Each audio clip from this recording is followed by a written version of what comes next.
T Harish Rao के उत्तम को लिखे गए खत के बाद रंगा नायका सागर में पानी की पंपकिन का हो चुका है आगाज। साबिक वजीर टी हरीश राव की जानिब से वजीर आपाशी उत्तम कुमार रेड्डी को लिखे गए खत के बाद महकमे आपाशी ने रंगाना नायक सागर में पानी की पंपकिन को शुरू कर दिया है।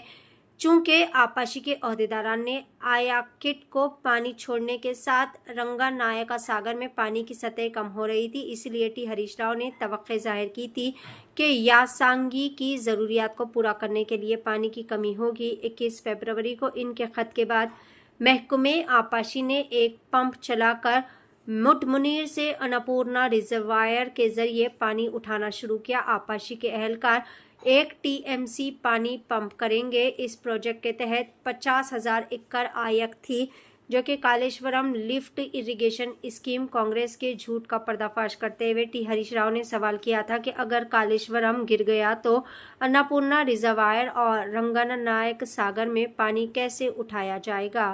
पेश है DTV 9 की खुसूसी रिपोर्ट। కాళేశ్వరం పంప్ హౌస్ల ద్వారా నీటి విడుదల చేసినందుకు ఉత్తమ్ కుమార్ రెడ్డి గారికి కృతజ్ఞతలు తెలియజేస్తా ఉన్నాం।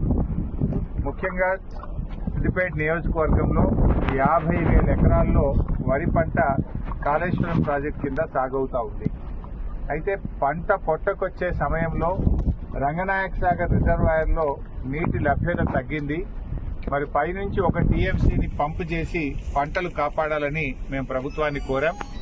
దానిపైన స్పందించి ఈరోజు అనంతగిరి రిజర్వాయర్ నుంచి 1 టీఎంసీ నీళ్లను రంగనాయక సాగర్ రిజర్వాయర్లోకి పంపు చేస్తున్నందుకు మరి మా లేఖపై స్పందించినందుకు ఉత్తమ్ కుమార్ రెడ్డి గారికి ధన్యవాదాలు తెలియజేస్తూ ఈరోజు ఒక విషయంలో ప్రభుత్వం కళ్ళు తెరవాలి।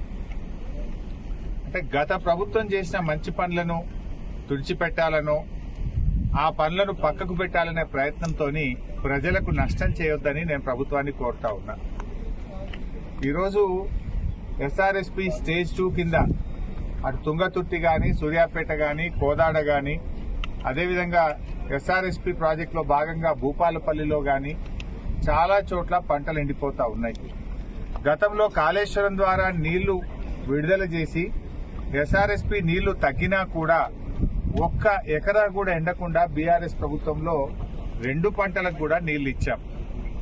ఇలా కాళేశ్వరం ప్రాజెక్ట్ అంటే 3 బ్యారేజీలు, 15 రిజర్వాయర్లు, 19 సబ్ స్టేషన్లు, 20